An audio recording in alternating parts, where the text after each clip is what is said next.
Walt Disney was a dreamer and a doer, a man who cared about the world and its problems. He believed that people could develop solutions to problems if equipped with information, technology, and opportunity. But the most exciting and by far the most important part of our Florida project, in fact, the heart of everything we'll be doing in Disney World, will be our experimental prototype city of tomorrow. It will never cease to be a living blueprint of the future, where people actually live a life they can't find anywhere else in the world. Celebrate and make great tomorrow.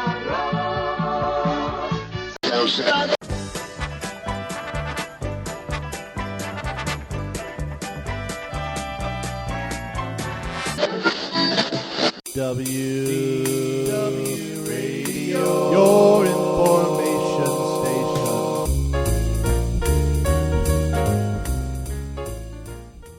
Hello, everybody, and welcome to the WDW Radio Show, your Walt Disney World information station.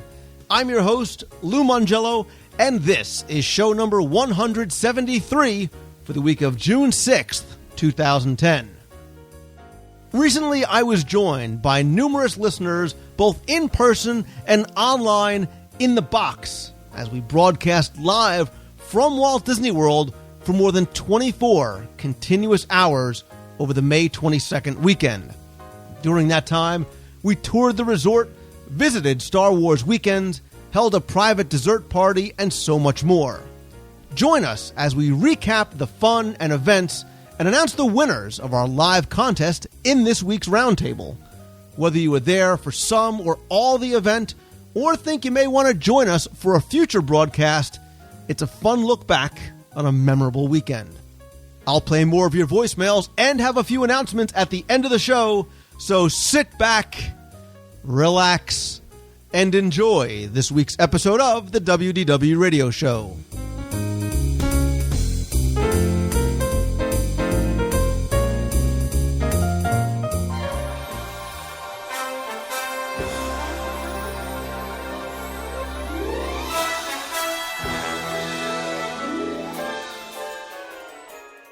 So a few years ago, I started to play around with the idea of not just doing the recorded podcast or even recorded video, but doing live broadcasts. And when I found the service and the technology to do it, I decided to test it from my basement one night, thinking 5 or 6 people would show up for 10 minutes or so and I'd be done.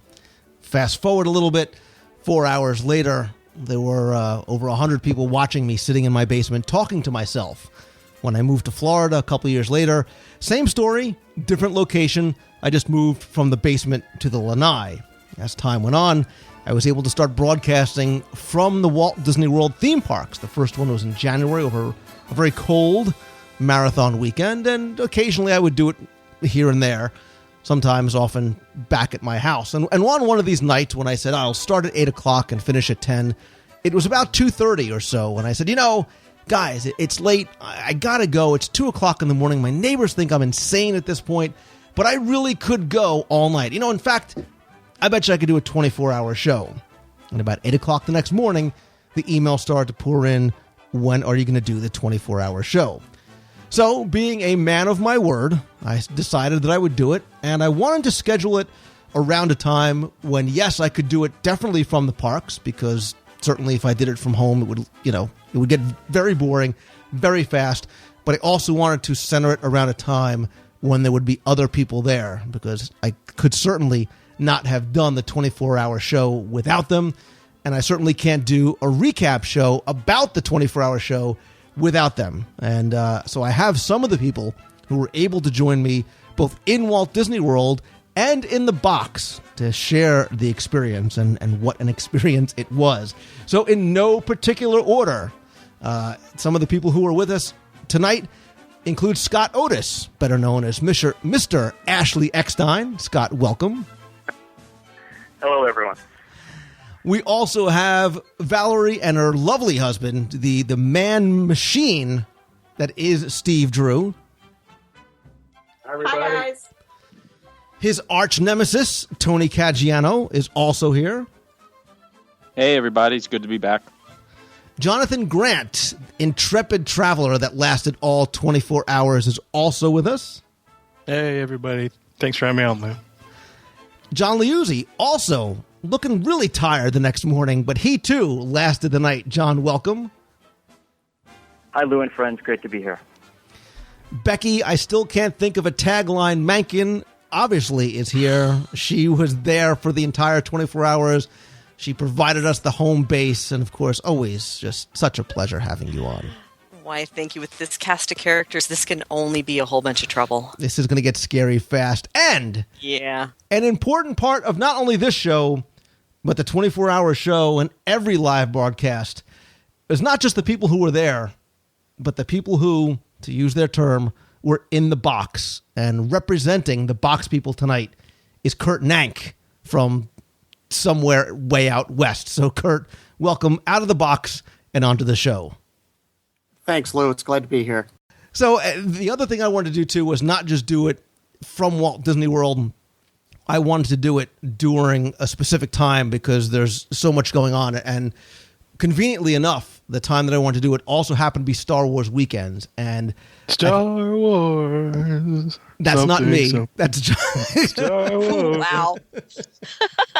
And listen, But it was you during the live podcast. I am going to plausible deniability. I was never on camera when I did it, if I did it. So the delirium happens to set in relatively early, so I may have actually belted out a couple of bars from Star Wars. But yeah, I thought Star Wars weekends would be a cool time to do it because there were so many people there, because it added another element to the park.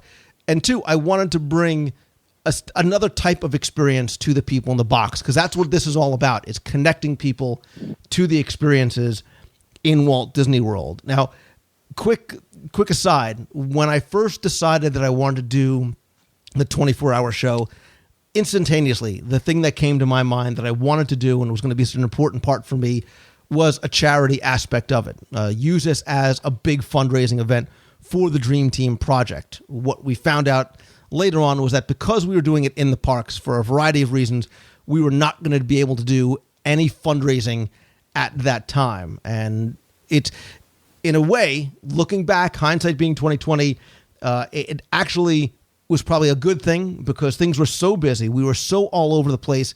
I think the charity stuff would have gotten lost. But I can tell you that I already have another idea that Becky is so frustrated because she doesn't know about yet, in the works, dedicated to fundraising. Drive me crazy. For the Dream Team project, for the Make-A-Wish Foundation, that I will get people who are there and the box people definitely involved. And we'll talk about, as we get later on in the show, some of the charity things that sort of happened on their own as a result of this. So the idea was to start off 10 o'clock Saturday morning from the Beach Club. And this 24-hour show was, in fact, sponsored by MEI and Mouse Fan Travel, because Becky was kind enough to provide a sort of home base there, a place that we thought, Becky, we were going to be able to come back to in the wee hours and use the two-bedroom awesome suite at the villa. What we didn't anticipate was how many people were still there at 3 o'clock in the morning. Right. I have got to tell you that I was really amazed. I think you and I projected we might have, 4 or 5 in tow that would actually make it that many hours. But what did we have, like 12 or 13 people in there that were still hanging with us at 5 a.m.? Yeah, I think when we finally made it out of the solarium, I think there were 16 of us wandering the boardwalk, and we'll sort of get to that as we get closer. But the one thing that was interesting, too, was as I announced it and people got really excited about it, people were saying, oh, well, here's my schedule that I think that you should follow, and you should talk about this and go here. And one thing I realized from doing the live shows is that you can't really schedule too much, because the box people and the environment really drive the content. And that very much was the case from when we kicked off. And where we started was outside of the Beach Club at Hurricane Hannah's. And I think, Tony, you were there. Becky, you were there. Jonathan Grant, Scott Otis. Is that? And I think my wife and kids were there too, but they sort of dropped off pretty quickly. Lightweight. And we were there. Val and Steve were there. See, I'm getting, there's so many people in this virtual box that I'm trying to remember who was there. The weekend was really a blur for me. Ashley Fisher and her father were there. Oh, that's right. Ashley and her dad came too. That's right. We flew in and came directly to Hurricane Hannah's. I was going to say, you guys literally stepped off a plane, dropped off your bags, and ran right over to start the 24-hour marathon. Yes, we did. And I know that later on you'll use that as an excuse for not lasting the entire 24 hours, but that's okay. We were there at the beginning and we were there at the end. And Steve has good reason, and we will definitely and we will get to it. But it's so funny because to broadcast like this, I was using not an iPhone or not my MacBook because it was just way too heavy. So I had a little netbook with us. And as we started making our way from Hurricane Hannah's over to Disney's Hollywood Studios to start broadcasting from Star Wars Weekend, it didn't take long for the funny looks to start happening because there's this guy followed by all these other people in blue shirts making their way, talking to this computer in my hands. Did you guys notice that, right off the bat as we started wandering the promenade? Oh, yeah. People thought you were a celebrity or something with your entourage. It was great. Yeah, how could you not notice? Everybody was looking. People were actually able to see me over the laptop, or were they just assuming that? Let me just get People couldn't see you over me and Jonathan. Let me get the self-deprecating jokes out of the way. The first time I really noticed it was we boarded a boat over to the studios because I thought it would be fun, and I certainly didn't want to waste any energy walking down the Judson Green walkway to the studios. That's where people were like nudging each other like, dude, what is this guy doing? And why are these people hanging out with him talking to his computer? Yeah, well, it was interesting because in the morning I was, cognizant of it. You're looking around, but a couple hours into it, you didn't even notice. You didn't care what was going on, especially like the next morning, stumbling through Epcot, and you just got used to it. And I thought it was cool. I went and I met you first thing in the morning. It was just you and I, and then Becky woke up, and people started showing up, and it just was building all day to the mob that was there in the afternoon. It was a lot of fun. It literally was like a snowball. As we continued to walk, people were sort of, coming on and joining on with us, especially when we got over to the studios. Because the reason why I went over early was because I wanted to give, especially the box people, something to watch. And we broadcast the entire Stars and Motor Cars parade. It was a mob scene. It was a hot, sweaty mob scene. But and now, Kurt, were you on the opposite side? Were you able to see that early? Yes, we were. We actually, there was about 5 or 6 of us that logged on probably about an hour early. And Scott popped in and said hi. And then once we started... I popped in and said hello to everyone. Yeah, and once it started rolling and you got over there, that was exciting. I didn't want to leave the computer because there was just so much going on with that it's a preview. I'm coming down in a couple of weeks myself, and to be able to see that, just made it more exciting for what was ahead to come. And so Scott, what for you was the draw? Because you said to me right off the bat, you're like, dude, I'm with you. I'm with you the entire 24 hours. You and Jonathan Grant were like, and I said, well, we'll see. We'll see how, and that Jonathan got close to falling asleep at the end, but trooper that you are. What was sort of the appeal to you? Was it, I want to see Lou die on camera, or was it, I wanted to see if he can actually do this? Well, no, actually, I like challenges, and being able to do 24 hours at Disney World in a row, that was a challenge for me. And I've had the fortune to be on a lot of your live broadcasts that you've done, like at the D23 Expo and at your All-Star Vacation home. So I really wanted to be a part of this, and I knew it would be a lot of fun going through Disney World for 24 hours. It was great.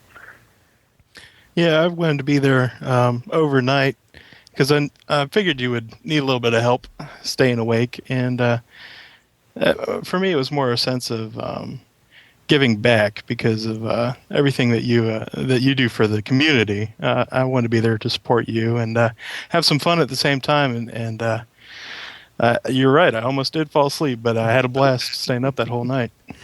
John Liuzzi, when did you, I don't remember, so forgive me, when did you join the snowball, as it were? I got there about, it was early afternoon, right before the meat of the month started. I had some running around to do in the morning. I had to go to Goofy's Candy Company downtown Disney and ship some Mickey Rice Krispie treats back to Chicago for some friends. So that was my morning. Yum. Yeah, that was my morning errands run. So I got there right before the meat of the month started, Lou, and it was crazy at the studios. It was hot. There was people everywhere. Characters were out in full force. Star Wars Weekend was going on, and it was there was electricity in the air. It was a lot of fun. Yeah, and that's why this was even more exciting, because after the parade ended, we started to slowly make our way through the studios to kind of show people what was going on and meet some of the characters along the way. I remember seeing Chewbacca, who was waving to the box, and we saw Darth Vader and some stormtroopers, and it was awesome because you're right, there was that very much an excitement in the air, and then we made our way over to the studio catering company for the meat of the month. And yeah, you guys, I mean, are so very helpful because, look, people don't want to hear me talk for 24 hours straight, certainly. So I know once we got to the meat of the month, like Becky, you were there, and it was great because there was a lot of flow of people back and forth in front of the camera, and you were able to talk to some people and answer questions. And again, the environment and the box people really drive the conversation. Yeah, that was incredible to be able to meet people in person, which I always love to be able to do. But then, the box people were there. You could sit down, talk with them. And there was one time I actually hijacked the box. I don't know if you noticed that or not, but it was kind of fun. One time? Well, shh, quiet. Come on. Go ahead. Just, give me up. Why don't you? Everybody took turns hijacking the box. Yeah, but I had to chase down a couple of stormtroopers. It was really fun. So, yeah, I really did enjoy the meat of the month. That was great. Yeah. Those stormtroopers were really interested in that box, too. They couldn't figure that thing out. Yeah, I think a lot of people were sort of pointing to it, and especially the Star Wars characters who couldn't speak were like, listen, we're dressed in trooper gear, but what are you doing? Who are you, and what are you doing with that computer? So, but yeah, and the meat of the month was a lot of fun. I enjoy those so much, and I've said this in the past, because it's not about people coming to meet me. It's about me getting a chance to meet people who have emailed me or listened, and you guys to all meet each other too. And I saw even the box people are like, hey, I know, Scott Otis from when he was on the Paradiso show, and I know, this one and that one. So it was very much of an interactive kind of thing, not just between us who were there, but the people in the box as well. I totally agree. What's really fun is that when you go to the meet of the month, that you actually get to meet people that are box people out of the box at the meet of the month. And then you also have the people in the box, which actually after a while, when we started walking around with that, it was like just another one of our friends. As we're walking along, you're walking along with the box. I'd carry the box and Lou would talk to it, vice versa, things like that. It was just a lot of fun. Yeah, and it was so much, I mean, this whole, and I'm sure I'll just repeat this ad nauseum, it was so much of a group effort for all of us. I mean, all of you guys helped out in so many different ways, whether it was making sure I stayed hydrated or talking to the people in the box. John Liuzzi is like a Sherpa on Mount Everest carrying the big black heavy bag of gear. Oh, yeah, absolutely. Because I think Tony Caggiano just left it behind, and John... Oh, wait a minute. We started off with two 50-pound bags of gear, and when we're on the boat... Tony had to go through the security, didn't he? Oh, yeah. Lou abandoned me to go through the security, first of all, but on the boat, he goes, oh, give me the bag for a minute. He takes his bag and puts it in mine. So now I have a 100-pound bag, and he's like, oh, I'm sorry, bud. It was just heavy. I have shoulders of steel from carrying around a laptop for 24 hours straight. So, listen, if you have any complaints, talk to Tim Foster, because those magazines get heavy after a while. Because I like bringing stuff to the meet of the month, and it's my very small way of saying thank you to people that take time out of their vacation. So I'll give them magazines or CDs or whatever it is. And yeah, they get a little heavy. And, I had the box. I had to carry the box. So Kurt and some of the other guys, they weigh a lot. They're heavy. But when I went to the bag check, I opened my bag, and the guy says, okay, you're good. I said, no, here's a bag, another bag. He said, okay, you're good. I said, no, here's another bag. He said, okay, you're good. I said, no, here's another bag. I had 5 bags with me, including my own. Fortunately, I saw a friend who is a security guard, and I dashed over to him because I didn't want people to be like, hold on a second, son. What are you doing with the laptop and the card and all that kind of stuff? So, yeah, I did kind of, I snuck through ahead of you. But yeah. The other thing, too, that's fun about Meets of the Month is it's not only my chance to give people some of the things I bring for them. In past live broadcasts, listeners have been kind enough to send me some very interesting food items along the way. And at the meat of the month, some people brought some of those interesting food items along the way. I drank a very warm, somewhat flat drink called a Moxie, which I think was supposed to be worse than it actually tasted. It just tasted kind of like warm, flat. It wasn't that bad. Root beer. Yeah, it wasn't all that bad. They were waiting for me to have some sort of a Beverly-esque reaction to it, and I didn't. But I appreciate, the people that brought some of the stuff like that. Yeah, I have to give kudos to the person who brought us the Jolt gum. Yes. Oh, that's I right. loved that stuff, and I went through most of it. I didn't have any. You know what? I didn't have any of it. I tried to give you a couple of pieces a couple of times, and you kind of looked at me and went, not just yet. You know why? Lightweight. Becky mentioned lightweight. No. Scott Otis, did we need the Jolt gum, or were we good? I'm just saying. Jonathan Grant, there were no outside extraneous super jolty stimuli that were consumed during this entire 24 hours. Absolutely not. None of that for me. So, I liked the Jolt gum. Thank you to whoever brought that. Yes, thank you. It was very nice. So I almost forgot. I was looking back and trying to sort of scribble down some quick notes, and I was going to say, we eventually moved on and took the boat over to the Swan. But let me rewind for a second. Let's rewind for a second. Oh, yeah, right? we got to go back. Sit down for a minute here. Because we, a couple of months ago, and Val and Steve, you were there with us for me. I did a video called The Quest for the Best Snack at Disney's Hollywood Studios. Just gotta go there, don't you? And the vote, that being my own, and a couple of people who were with me, Val and Steve, I chose the carrot cake cookie as the best snack in the studios. And I got many emails and posts saying, "Yo, you're right, that's delicious," or "I never heard about it, I have to go and try it." Well, Becky Mankin was insisting that we were wrong, and that the Butterfinger cupcake, as impressive as it looks over there at Starring Rolls Bakery, was the clear winner. So I said, okay, we're going to have a throwdown, best snack in the studios, carrot cake cookie versus Butterfinger cupcake. And again, big thanks go out to a couple of you guys that went from the writer's stop and literally ran over to the Starring Rolls. And I think, Steve, tell us what happened when you guys went there, because you guys and some Disney cast members worked their magic. Well, we arrived at Starring Rolls to find out it closed at 4 o'clock, and it was 5 after or 10 after 4, I believe. And we had a hard time looking through the windows trying to get through. And then we had to go next door. There's the bakery next door, which I don't know the name of. And Tony and I were looking for the cupcake in there, didn't find any. So Tony grabbed the manager there to see if he could help us out. And he told us of another manager that worked at Rosie's that would know.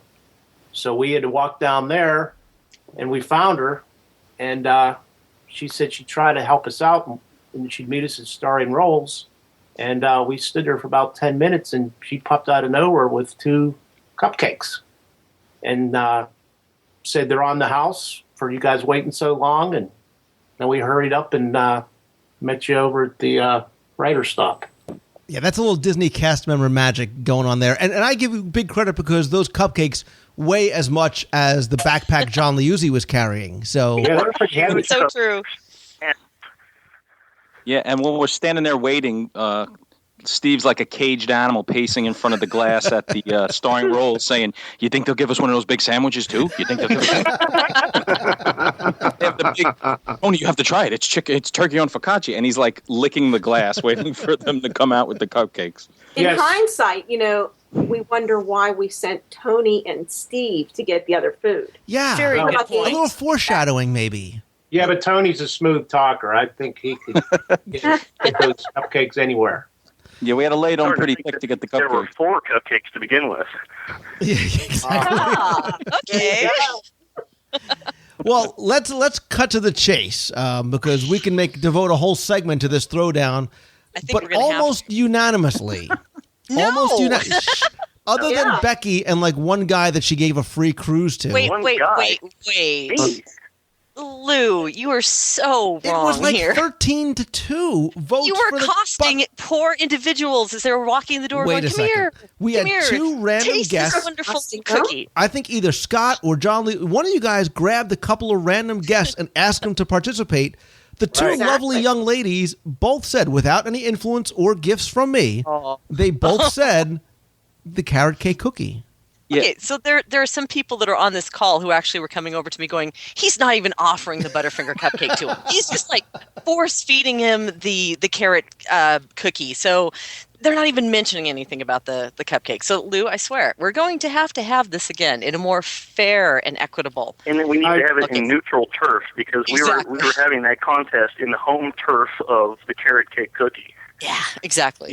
Scott Otis, don't side with Becky because Scott, no. Scott, which one do you like? Come on, Scott. Come on. Absolute Butterfinger cupcake all the way. I love you, man. Yeah, but these are the two same people that both own the Droid phone. So come on now. Exactly. Exactly.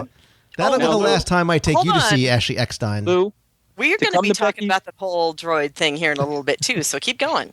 Keep going down that path, why don't you? Yeah, we could talk about the times that the apple actually broke down during the live telecast. Well, one more thing I'd like to add about the cupcake versus the carrot cookie. To be fair to Becky and the Butterfinger cupcake, a cupcake isn't the same when you cut it up. A cookie, when you cut it, it's still a cookie. But when you deconstruct a cupcake, the parts added up are better than when you break it apart and take little bites. Yeah. That's true. A because cupcake it is kinda meant falls to apart just hold some. your hand and take a big bite. Yeah. So This is coming from the man who eats ice cream with a shovel, but that's okay. Thank you, Stephen. And Val, you were sitting right next to me. So we were both trying to square out those little bites. It was really hard to get you have to everything bite on it. into a cupcake. So Lou, how about we just leave it here? How about we just figure that we're going to have to do that again? Well, Becky, Alright. let me just say one thing. Now, I'm a huge fan of the carrot cake cookie. I like it better than the cupcake. But in your defense, when Lou offered both to the people, he would say to those two girls from New York, he said, "Here, would you like to try this? It's a Butterfinger cupcake. It's a cupcake." And then he'd say, "Okay, now try the carrot cake cookie. This sultry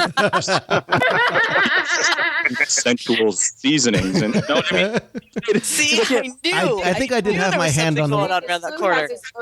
14 herbs and spices in the cream cheese. I think I actually did embrace the one girl as I was. It was as I was about talking. the delivery as well, and who was holding the computer. So Anyway, let's move on from the brief visit to the cupcake. We eventually leave the studios because it's time to start making our way over to Epcot because we do have the Illuminations dessert party that night. So as we leave the studios and get ready to head over to Epcot, again via the Friendship Boat, we were going to go over to the Swan and walk our way over to give people a little something extra to look at. Something else starts coming into play here because we're talking about broadcasting straight from 24 hours. Val, you were very cognizant of one of the issues we started to run into because you can't always find what you're looking for on a boat in the middle of Crescent Lake. Correct. We were looking for outlets to plug the computer into. And in the middle of Crescent Lake, we started having to, that was one of the times I think we had to broadcast from phones. And so as soon as we got back to the dock, we had to find another place to plug the computer in. And we've continually found new plugs all through Walt Disney World. So if you need an outlet in Walt Disney World, any one of us can help you. Right. Not that I'm condoning taking power from Disney. However, fortunately, it was there. But it does become an issue because 24 hours. Listen, I had a number of batteries and a number of devices, but certainly the modem card and the video broadcast, it's a big battery drain. And when you're on those long treks in between destinations, the battery does drain fast, and it does become an issue a couple of times later on when panic begins to set in.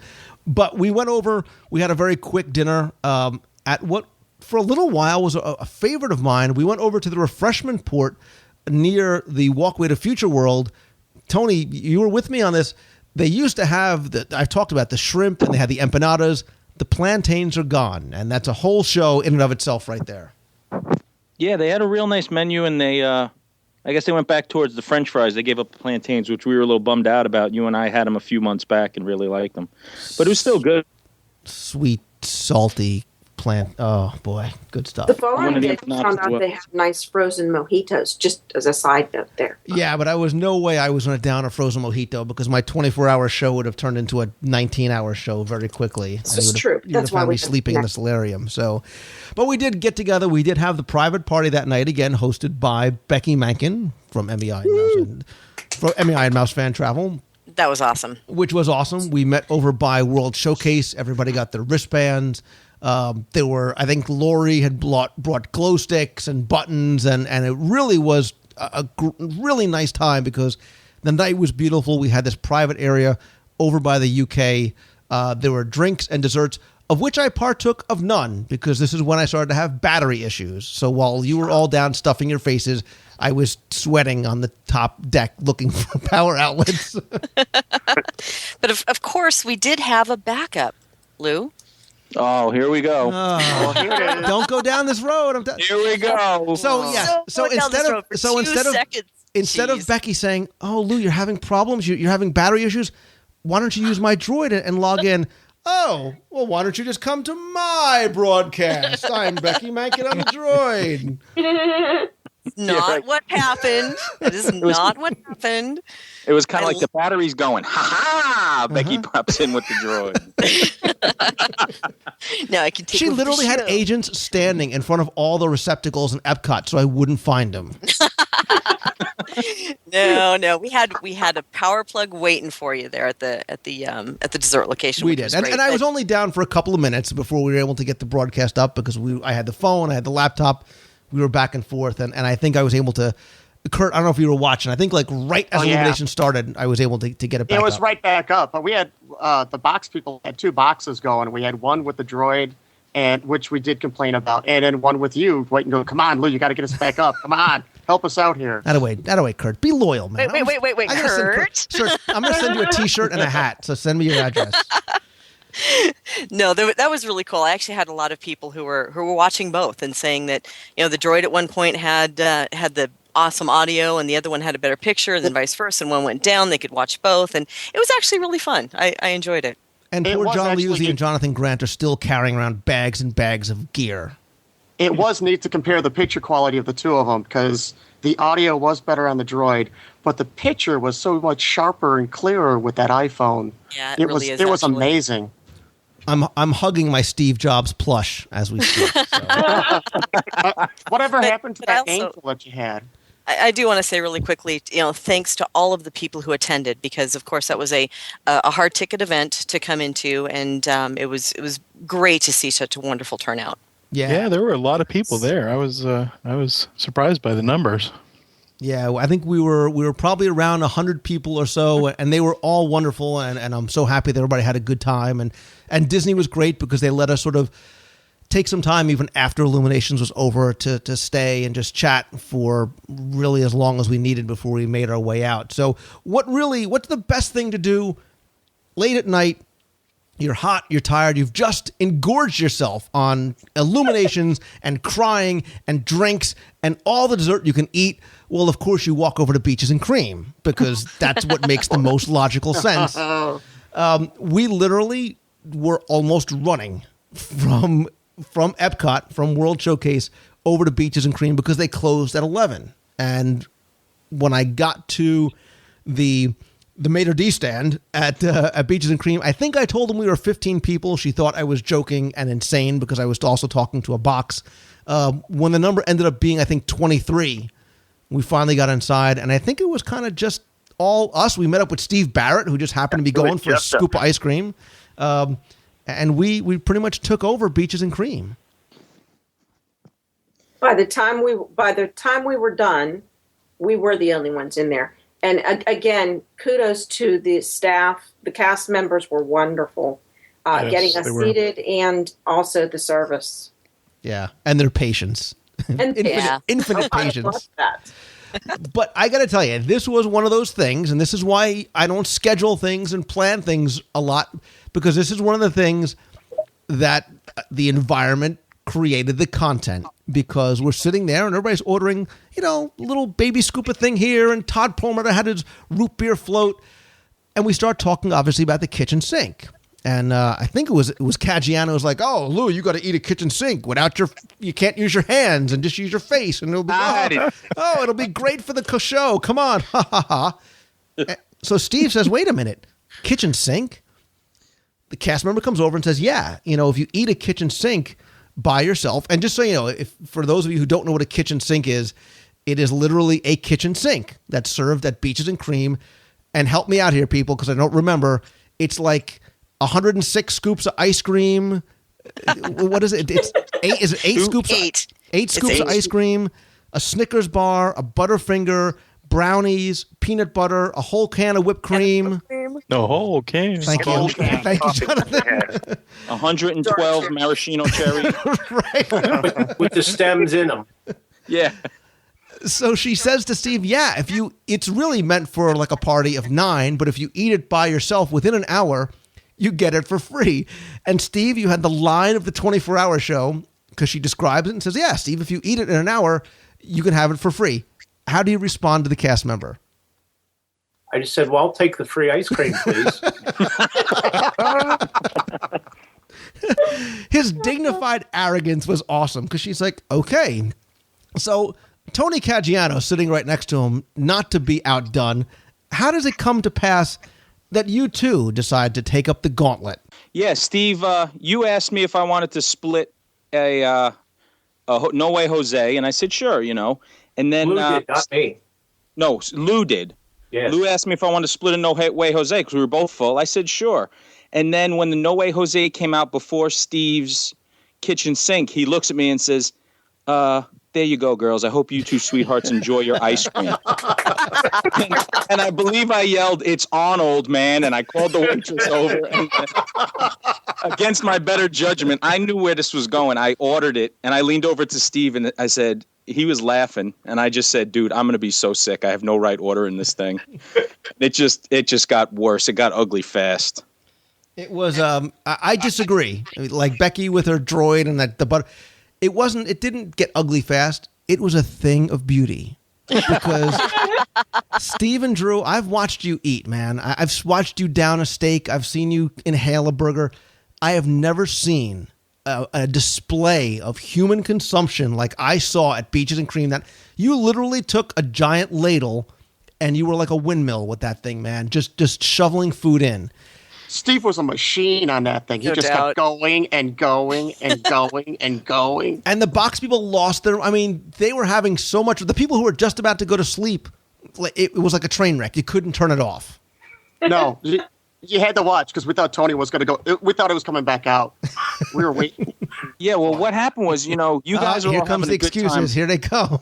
Listen, you're all having a good time watching it. I'm looking at Steve across my own sloppy mess of a kitchen sink. And it was his display. It was grotesque and beautiful, like ballet. I didn't know it was right in between. Who can really just put a finger on it?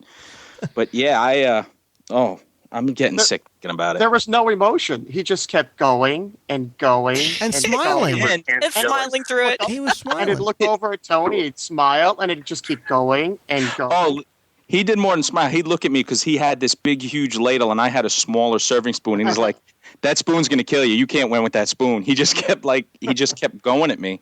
Well, the thing that was killing me was he was right on beat. I mean, he didn't lose. He didn't lose a beat. He was just like scooping, shoveling, shoveling. The only thing was the cherry stems were like the biggest roadblock for him. It was like, oh God, I got to put down my spoon to take off the stupid cherry There was stems. like 1,000 cherries in that thing. Yeah. And then we both hit the frozen. It's a frozen Snickers bar. We hit it at the same time, and he turns to me and goes, "Did you hit the Snickers bar?" He goes, "It's like a roadblock." And now the man's talking to me with Snickers bar in his teeth, and then I hit like a 3 tablespoon scoop of peanut butter, and I just stopped. Like I could everything time stopped. I was really getting sick, and he looks at me and goes, "You got the peanut butter? Isn't that disgusting?" And that was really well. It was a blur because it happened so fast. So not only did Steve finish it in under an hour, he did it in 17 minutes, to which he was frustrated at because he said, they told him afterwards, they said, oh, wow, the record was 9. He's like, dude, if you would have told me there was a record before I hit minute 7, I could have totally blown the 9-minute record away. Yeah, he was angry about that. He was not happy. Always with a smile on his face, though. Always with a smile on his face. So then he leans over to me and goes, I said, I feel sick. He goes, yeah, I'm going to be sick too, but that was fun. Like, he's still smiling, telling me how he's going to be sick. It was awful. It was an interesting evening to watch. But from there, we finally had to let the cast members go because it was like 12:30, I think, at this point. And we spent really just a couple of hours sitting outside on the deck, sort of out there overlooking Stormalong Bay. And it was funny because it's 12:30, 1 o'clock, 1:30. Some people start to leave. Some people are still coming. Mark Lorenzo, the Disney dad, came there. J.L. Knott, the neurotic Disney mom, she comes over. Ashley and some of her. So it's so funny how no matter what time of day or night it was, there was still a dynamic flow of people coming and going. And it was great, I guess, for the people in the box to see some different faces and conversations going in different directions. Justin Machoni was there. Lizette came there with her mom. So it was a lot of fun, a lot of different things going on. And then Phil Collins showed up. Nice. So Becky started getting loud, so we figured we better go inside before we woke up some of the people. Dude, really? And the great thing about the Beach Club, and Becky, that's why this was such a great location for us to choose from, was we didn't have to go back to the room. Number one, because there was too many people there, but two, it allowed people to come and go, and we were able to sit out in the solarium, out by the little Beach Club marketplace there, sort of right by the where the valet parking is outside. It's a big room. There's a TV, a lot of comfy chairs, which I made sure I did not sit in because that's the one thing I did not want to do. Right. Was get comfortable. And it's in the solarium where things started to get a little fuzzy, a little giddy, because that's sort of the 3 a.m. to 6 a.m. time period. But it was a lot of fun because, again, too, because there were so many people there. So like Jeremy Marks would come by and other people, again, still coming in. We were able to talk to each other. We were doing a lot of Q&A, talking about favorite resorts or what would you do if you could do this? What would you build? What's the best restaurant? What's the best snack? Where's the best place to get ice cream? Whatever it might be. So it was a lot of fun to be able to spend time. And I was really surprised here. This is where I thought the box people would drop off and there would be 5, 10, 15, maybe a couple of people from overseas. But overnight, we never had less than 100 people in the box. And I give you guys huge kudos because we're up and we're walking around and we're in Disney and we're having ice cream. You guys are sitting like on your chair, on your couch, just watching, staring at your computer for 24 hours straight. It was an experience. Right after we had gotten our beaches and cream, we actually broke out all the snacks too. Exactly. Oh, a lot of hot, salty almond treats. Somebody had sent me a soda called Ski Soda. I had no idea what to expect, but all I know is that it had caffeine in it, which at that point was all I really cared about. The conversation, let's just get this out of the way, okay? Let's get Olga out of the way. I had alluded to on I guess other podcasts the fact that that I had proposed to somebody in front of the Castle Cake, and I blame the Castle Cake. So I think everybody giddy around 4 o'clock in the morning says, "Come on, Lou, we want to hear the Olga story." And this poor girl's ears are still burning because I told the story of my proposal that fortunately didn't work out, and now I have a wonderful wife and kids. Blah blah blah blah blah. But the Olga story was good for like 2 hours of content and 2 weeks of Facebook posts and tweets and emails about this poor girl. At least. Yeah. So to all of you who have emailed me with pictures of Olgas that you have found on Facebook, none of those are her. So it's going to be a personal thing now. I'm going to find this woman and I'm going to bring her to a live show somewhere. I swear. Why do I have a feeling she's going to end up on the cruise on the Dream in 2011? Surprise, Lou. It's not Mickey Mouse. Here's Olga. That's a podcast waiting to happen. I'm on a mission. So, but yeah, and and this too. Everybody John Liuzzi and Jonathan Grant and Scott Otis and Tony and Becky and Mark. You guys were up, I mean, the whole time, going. And I give you guys a lot of credit for that because I'm insane. I know that. But even on the big comfy couches and chairs, you guys were still going. Jonathan Grant was getting a little loopy. I think this is when he started to dance. I'll tell you, it was rough. Jonathan, you look like you were hurting. I was. It felt like we spent 24 hours in the solarium. That was killing me. I was Tony doing and I were over in everything the I corner. could to stay awake. Yeah, but it was a lot of fun, and I was afraid that it would get completely just be dead silent from like 4 to 6 a.m. and it wasn't, and that's all thanks to you guys and the people in the box that drove the conversations. And we also did a very impromptu contest. We said, we want to reward the people who are in the box, who are staying up and watching or waking up, the people who are overseas waking up to their morning coffee to watching us in the solarium. So we played a game. We played an impromptu game. Again, this game sponsored by MEI and Mouse Fan Travel, where Becky had some prizes that she wanted to give away to the box people. So what we did was we picked a relevant word of the hour. So if you were listening from that hour, you had to listen for that word, that special word, after the 6 hours were over. Was it 6, Becky? I think we had 6 words. We had 7. 7 words, okay. We had 7 words, yeah. So after those 7 hours, you put all those words together in an email. You emailed them to Becky, and she would randomly draw a couple of winners. Yes, one of the words was Olga. Again, I apologize to her ears that are still burning with fire 2 weeks after. Becky, maybe right now, do you have the names of the people who won? I am scrambling like mad right now as you're talking, knowing that's exactly what you were going to do to me here.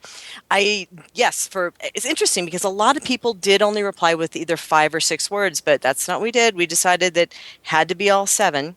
So what we did was we took the people who had all 7 and we did 2 drawings from that.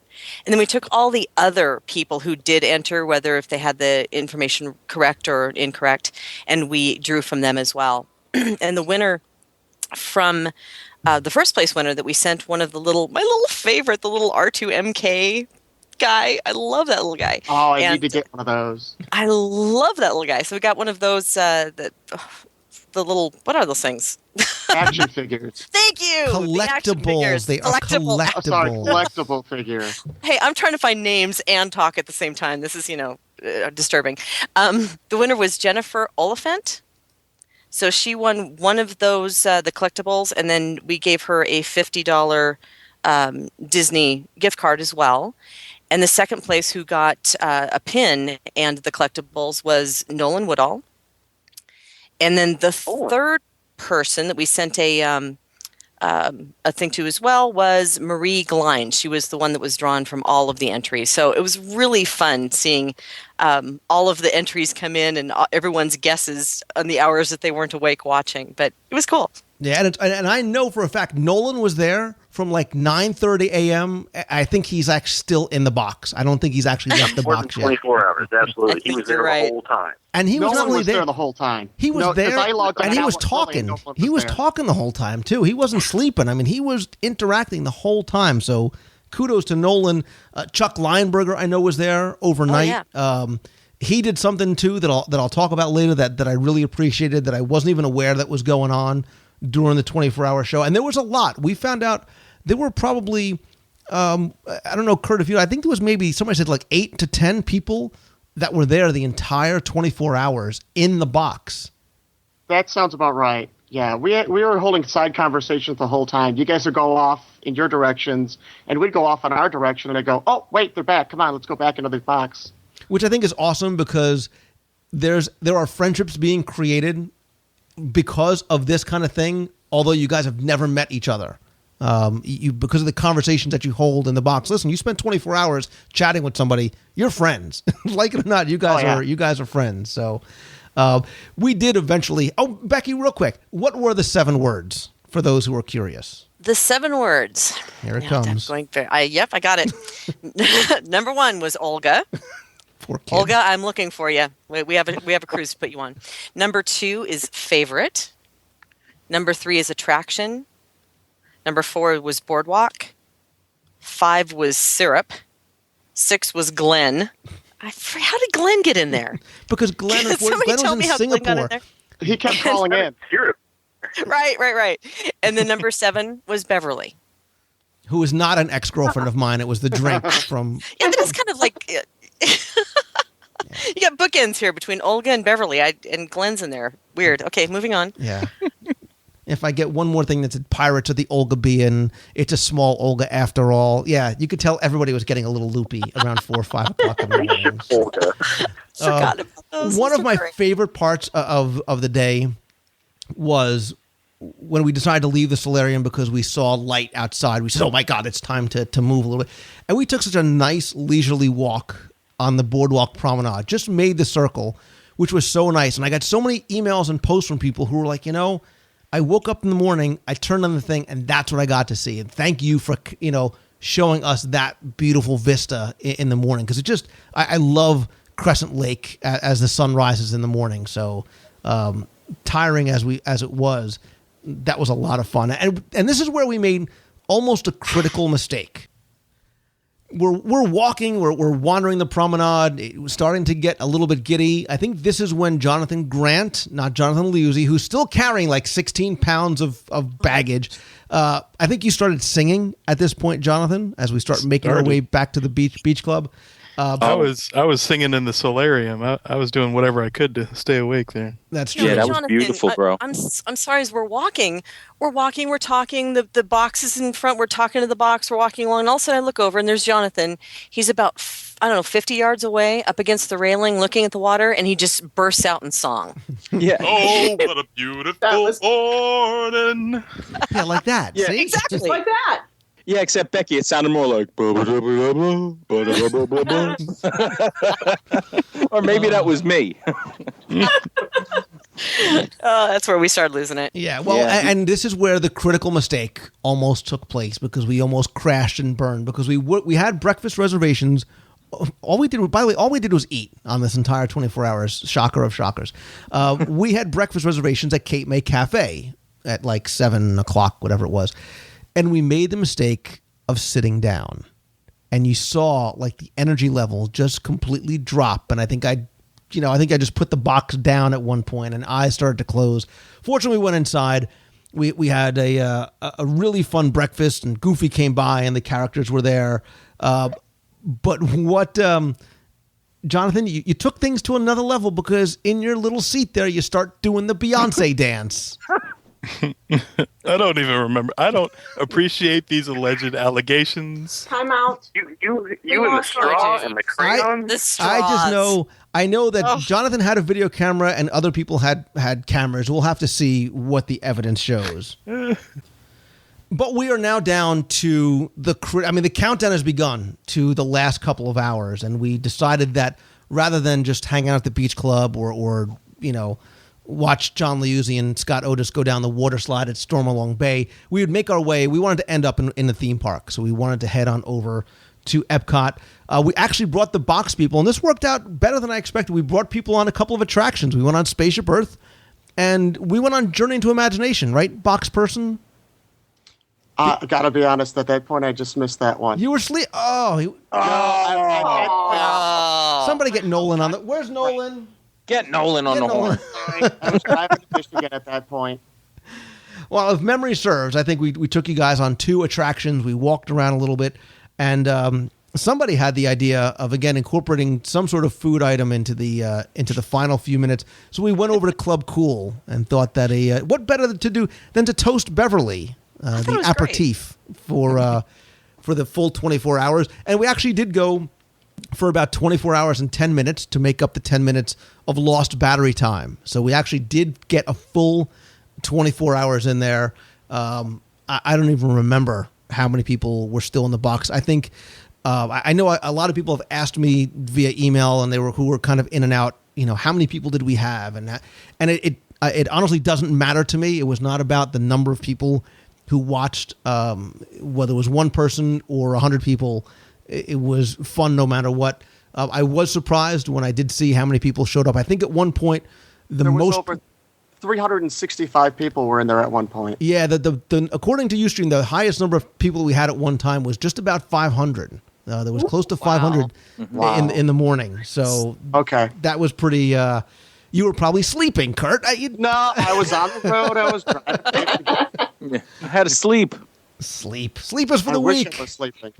But so yeah, I mean, I think we all sort of hated it coming to a close because it was such a good time. And look, we've been talking for a long time, and we talked about a lot of things. There were so many other things that happened in there. We celebrated, Lori's daughter's birthday, and we, had so many other people coming and going. It was hard to close the box after the 24 hours because I wanted to kind of keep talking. I wanted to keep it going. But and our adrenaline, I think, was still pumping. I mean, people, some of you guys, Jonathan and John, you guys had to drive home. Jonathan Grant had to drive like 2 hours to his house. Did one of you guys go to a park? Did somebody go to a park right afterwards? Me. Yeah, Steve and I had to go over to the Magic Kingdom.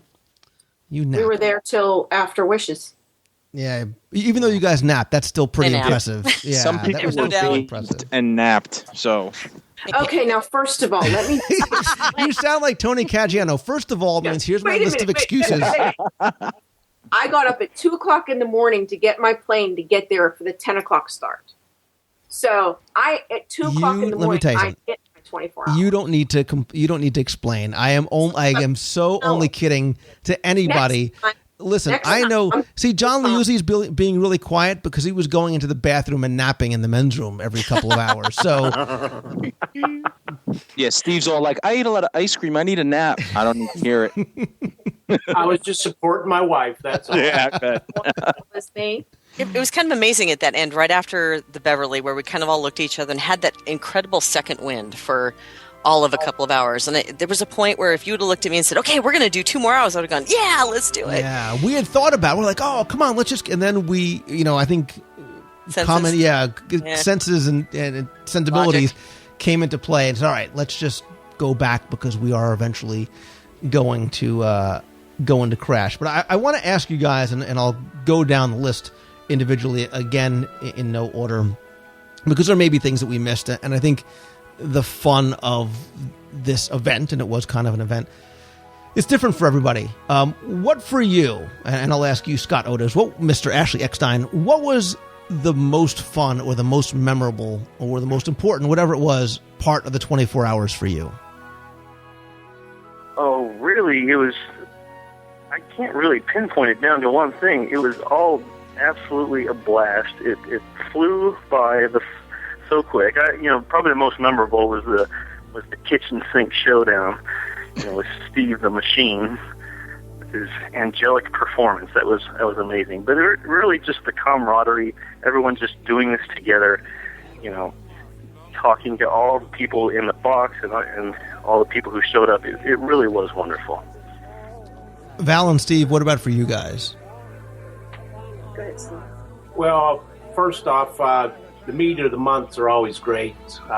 We both enjoy those a lot. And after that, it would have to be watching Tony eat the ice cream. Thanks, Tony, for being there with me. Yeah. For me, fun. I think I love, well, like he said, that we love the meets because we get to see people that we've become friends with. So we get to see our old friends, we get to meet new friends. And this time the meet was so big, we really met a lot of new friends. And then the celebration of the birthday was really great. And I really liked the cookie cupcake showdown. That was a lot of fun. And I have to say that, it inspires me to try to help, to work with you, Lou, and do these kinds of things because of the box people. I think the box people are amazing. That they will sit and watch you do and talk and, support you in all these fun things that we get to do when we're down there. It's just a wonderful thing. And I can't wait for the next one.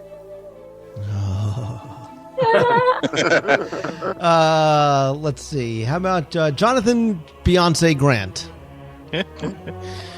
Man, my favorite time was out there walking around the boardwalk that morning.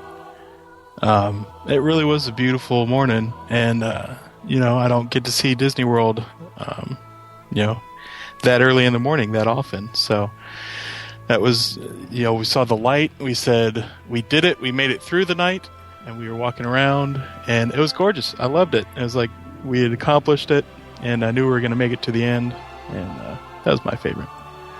What about you, John Catnapper Liuzzi? I think for me, Lou, one of the best memories for me was during the Illuminations dessert party. I was in the right place at the right time. I was standing next to Captain Mike Scabetta, who is a skipper for many of the Illuminations cruises. And during the Illuminations showing, he actually gave me his interpretation and narration of the Illuminations story, and I thought that was very, very cool. Oh, that's awesome. Yeah, I've been on the boat with Mike before, and I should have him come on and talk about that one day, because I think so many people don't know the story, and he tells it so well because he is the quintessential cast member that just loves this place and loves what he does. So yeah, you were in the right place at the right time. Somebody who's not at the right place at the right time, Tony Caggiano. I don't know. It seemed like from the day we spoke, I don't know when you mentioned this to me a few months ago on a phone call that you were planning this. The anticipation of it, and then I think that the few hours during the night where we were almost incoherent, and it was just fun to spend time and get to know people, and really got to know Becky, hung out with Becky a lot, and just the whole thing. The nighttime was funny to me. I mean, it's a blur, and I look forward to someday seeing the recordings or some kind of proof that we did it. But yeah, it was just the whole thing was a lot of fun, and making it to the end, it was just it was fun to accomplish something like that, I think. Becky, what about for you? And don't say Butterfingers. Just move past it. It's over. Well, besides the fact that I actually made it all 24 hours, even though you said I wouldn't. You so bet against me, and I love the fact that I actually did it. Well, you left for an hour and a half or so. This is my moment for you left. You were gone for an hour and a half, so you will be like in baseball. You're going to have the asterisk next to your name forever because you've got that missing hour and a half of time. It's like a brown derby or something like that. Now that you brought that up, let's talk about a couple of things that I want to hear the thing that was the most fun or most memorable for you. Well, between obviously the Butterfinger cupcake, the droid saving the day at the dessert party, that was pretty cool. But I did love the fact, the stupid human tricks. I mean, watching Jonathan and his straw, I mean, I'm still like speechless over that. The kitchen sink adventure, I mean, amazing to watch that from a distance, thankfully, because there was ice cream flying everywhere. But seeing everybody and just hanging and having that opportunity not just to say, hi, how are you, gotta run. We did have a lot of time to sit down and chat and get to know each other a little bit better, and it did inspire me a little bit to come up with what we might do next time. Yeah. You guys keep talking about next time. Well, Kurt, do me a favor and save me, buddy. Well, throughout the day, I mean, you started out walking through that gift shop, which I thought was cool because I really wanted to see what Star Wars gifts they're going to have this year. So that was really cool. And then the whole day was a blur, but then you get to, after you guys ate all that ice cream, Tony starts pulling out stuff. And here's this T-shirts that he's photoshopped, and he to the first person that can guess right, here's a Saturday Night Fever poster starring Lou Mangello, and you're photoshopped in to John Travolta's head. That was just awesome. Absolutely. I can't go. I got to stay. What's going to go next? And then my last vision of you right before I had to leave and drive to Michigan was of you guys walking in to your breakfast and saying, yes, we need coffee and more coffee. And an extra pot of coffee. Yeah, we did. I didn't want to go, and my wife's like, "We're going now." And I think that's the amazing thing about this is how many people feel compelled to watch these. People who were strangers who are now friends. Doing different things, no matter where it is that we were, even if it was just watching us eat breakfast. It's very interesting, and we'll talk about this on a separate show. Just the whole dynamic of what the live broadcasts bring, and that watching people eating breakfast or walking the boardwalk or just walking through the stores, how it's able to connect you to the Disney experience. And that's really the whole goal of the whole thing. I will say that I did forget that at one point, about 3 o'clock in the morning, Lori hands me a Wisp, which is a small sort of portable toothbrush that because I use them sometimes in the park. And so I take the little Wisp out, and I'm brushing my teeth on the camera, and Tony Caggiano takes out a shirt that has a picture of me with a Wisp in my mouth, as if I thought it was planned, but it was hysterical, and it was just one of those, had to be there kind of moments. One thing I have to say, and again, the charitable aspect of this was taken out of the equation. We didn't do any sort of live fundraising, but there were two things that happened as a result of this. One, we asked people when they were buying their Illuminations dessert party tickets to make a small couple of dollar donation to the Make-A-Wish Foundation as part of it, before any of this happened, very early on. Becky sent me the information today. Becky, why don't you just tell us how much ended up being raised just from the people that came to the Illuminations dessert party? Just from the people who came was $1,300 total. So, and that's incredible. That's incredible. Wonderful. Now, I have to say that unbeknownst to me, because I was delirious and I was eating habanero barbecue almonds at 4 o'clock in the morning, I think this was led by Chuck Lionberger, who's a friend of the show. He's a friend of mine. He's been on the show so many times. He was encouraging people who were in the box to donate, who were just sitting there watching. And he was asking them, say, look, donate $24 for 24 hours. Well, I don't know what you did, Chuck, and I don't know what you said, but I went into the Make-A-Wish page today, I added up the numbers, and you guys raised about $700 awesome. in the middle of the night. Wow, that's wow. $2,000 was raised for Make-A-Wish for something that, just you guys, that was all you. You guys did that on your own. So I am very much appreciative of that. And to answer my own question about what was most fun or most memorable for me, it was you guys. It was all of you. It wasn't where we were or what we were doing or the things that we saw, but the fact that you guys took time out of your day, out of your vacation, out of your life to come and join me in my insane crusade and adventure through 24 hours, and all of you people in the box that took time out of your weekend and your family time or your work or whatever it is that you were doing to tune in and sit there and stare at us eating or walking or talking or whatever it is that we were doing. That makes this all so worthwhile for me, and I am so incredibly grateful for the friends that you all are to me, whether I've met you, whether you were there, or whether you're in the box. So I am incredibly grateful. And to answer the question that people started asking at about hour 3, and Val, you asked me like 5 minutes after we were over, like when the other people in the box were like, well, next time you do this, everybody's asking, they didn't ask me to continue on past 24 hours. They said, when are you going to do this again? I do have something in mind, so definitely stay tuned. And would I do another 24-hour show? Absolutely. I would not anytime soon. Let's be clear. But I think it was so much fun, and I think we started doing something that I don't know anybody's done before, as far as broadcasting 24-hour live from Disney. And listen, everybody at Disney was great. The cast members and the leads and the guests who were so mindful of what we were doing were awesome. So I'm very grateful to them as well. But I would, if you guys will watch and you guys will come and join me, because I could not have done it without you, I would definitely do this again. Lou, I will fly cross country once again to participate. That was so much fun. It's such a martyr thing for you. I have to fly to Disney World again. Thing and turned it into that. Jeez. You know what we'll do? We'll have a 24-hour pity party for Becky because she has to go to Disney World again.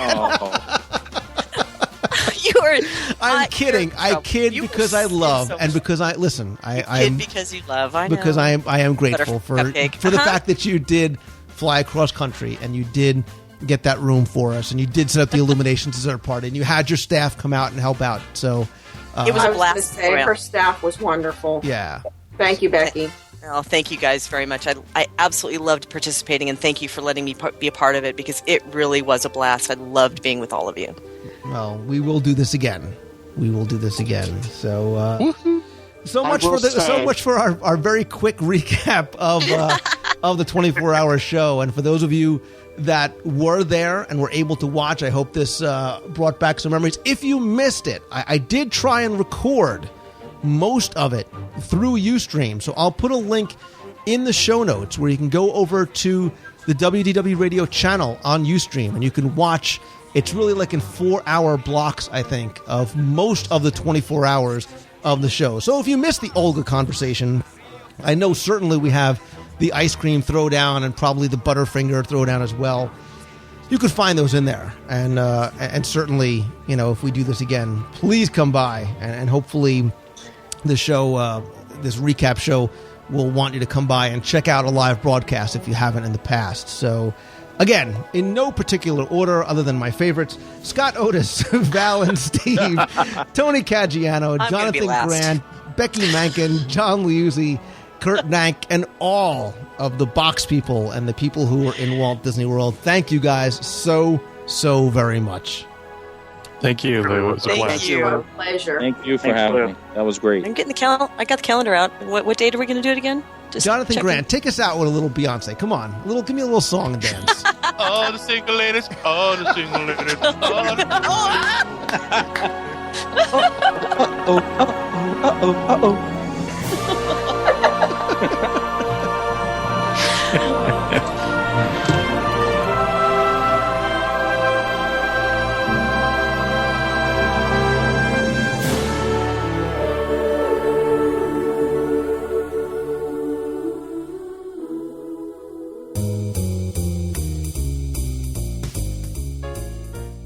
That's all the time we have for this week's show. Thanks again for tuning in this and every week.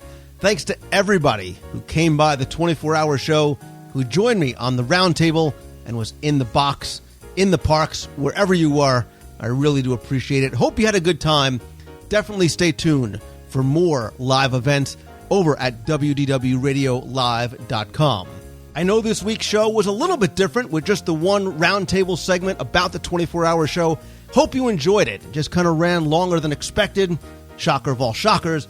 But again, hope that you enjoyed either recapping the event with us or maybe thinking about coming to a live event in the future.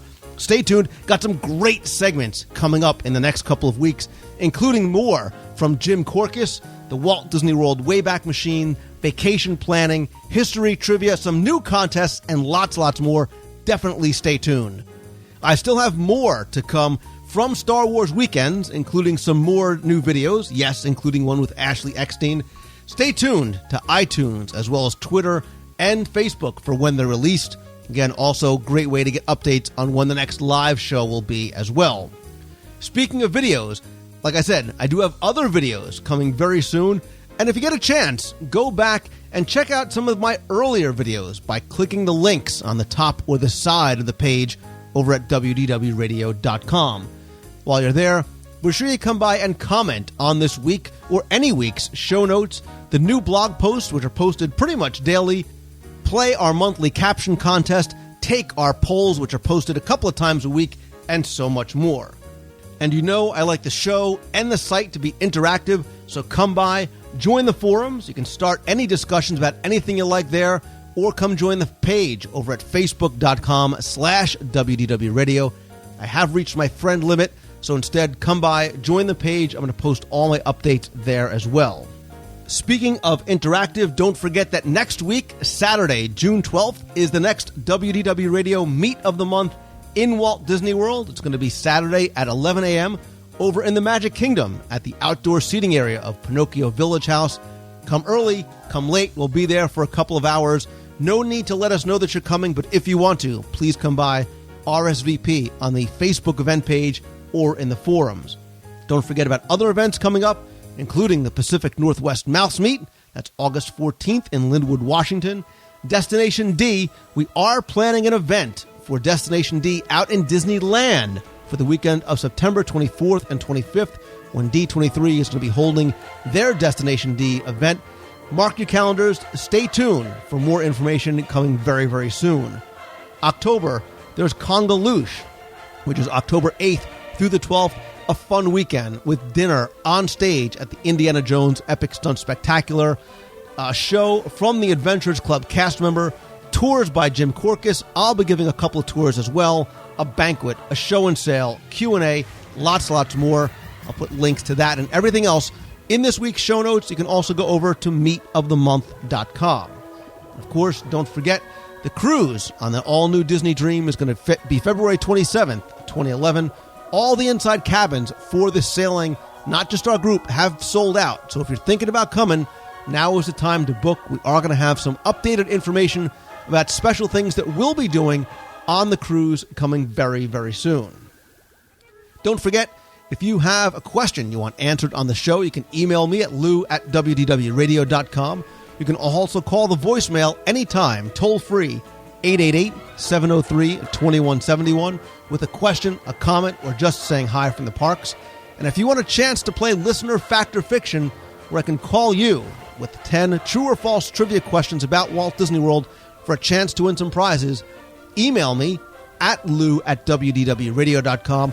Put Factor Fiction in the subject line, and also give me your phone number, because I may call you at some time for a chance to play Factor Fiction. If you haven't signed up already, come by the site over at WDWRadio.com. Sign up for our free email newsletter with articles, trivia, special discounts, and lots more. Also, Celebrations Magazine, issue 11 should be arriving in your mailboxes if you are a subscriber. If not, come over to celebrationspress.com. You can subscribe, order back issues, or contribute your time and talents to the magazine if you want. Again, that's celebrationspress.com. Thanks as always to my partners and sponsors, including MEI and Mouse Fan Travel. They are my official and recommended travel provider for all your vacation planning needs. And All-Star Vacation Homes has more than 150 homes and condos within 5 miles of Walt Disney World. Great way to spend a vacation in Walt Disney World with your extended family. Couple of quick plugs. Don't forget, you can come by the site or iTunes and download the free WDW Radio iPhone or iPad iTouch application. Gives you easy, instant access to information from the site, including the blog, the podcast, videos, the forums, Twitter, Facebook, and so much more. Again, it's free, so you can't beat the price. Not only that, you can also come by the site, order signed copies of my Walt Disney World trivia books, and order the audio guides to Walt Disney World. Main Street, Adventureland, and Fantasyland are currently now available. You can get those on CD or instantly downloadable files right from the WDW Radio store. And if you buy the 3-pack, of course, you save money there. As always, my friends, if you like the show, all I ask is that you please help spread the word. Let others know about it. Tweet out that you're listening to the show. Post the link to the show on Facebook. Please come by, review the show or the audio guide over in iTunes. And most importantly, I want to thank you for taking the time and tuning in this and every week, for coming by the 24-hour live show, and for all the great emails and support that you guys have given me through the years. I really do appreciate it. Remember, always keep moving forward. Life is too short, so pursue your passion and follow your dreams. And I hope you have a great, great week, everybody. See ya. Hey Lou, this is Rick Reed / DJ Technoid. I just want to tell you how much I enjoyed the 24-hour show you did live in Disney World. It was fantastic, kept me on the edge of my seat and my numb butt all night and morning. So I hope you've recovered nicely, and thanks for putting in the effort to do that. I think we all thoroughly enjoyed it, and you have a great Disney day. Bye-bye. Hey Lou, it's Caroline from Buffalo, New York. Love the live show. Been on, off and on, but I am having so much fun. Thanks for including us. You guys did great, and I hope you guys had a magical time and enjoyed it as much as we did. Thanks from all of us in the box. Okay, have a great day, Lou. Bye. Less than a year to cruise. 270, I think we're at 276. Bye. Hey Lou, it's Andre. I just want to say kudos to you and the gang. You guys did it, the 24-hour show. It was hilarious, and it was awesome. I loved it, and I appreciate you doing that.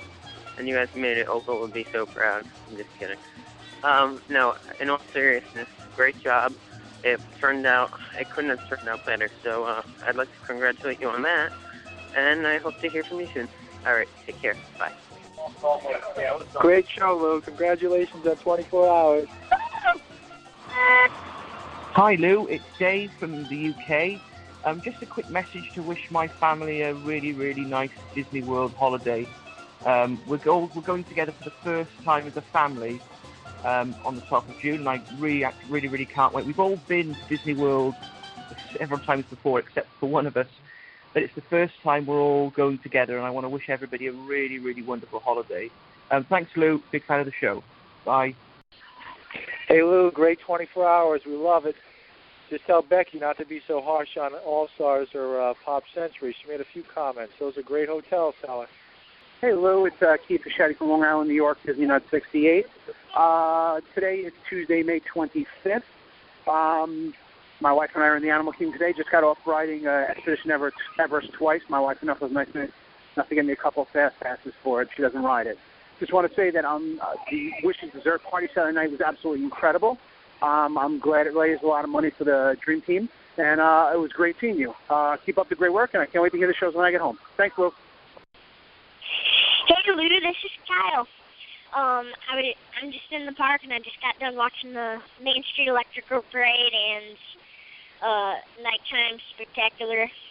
So I was just calling in to let you know how they were, and the fireworks show was like 3 times better than Wishes, so that's really good.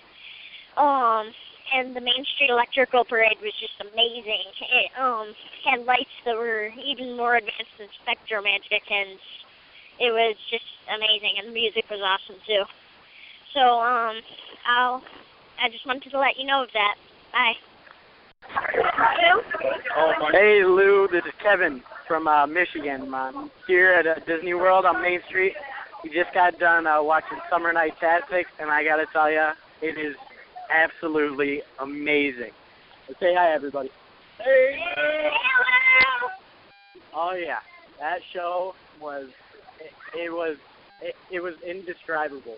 It was just absolutely amazing. Disney really does everything that they can to make people's trips here truly magical. Thanks anyways, Lou. I just wanted to tell you how amazing the show was. I'll see you later. Bye. Hey, Lou, it's Mark Lorenzo, and I'm with a whole bunch of people here in Pennsylvania, meeting for WDW Radio. So we're going to be on the cruise, and they all wanted to say hi. So they're going to pass the phone around, and they're going to say their name and say hi.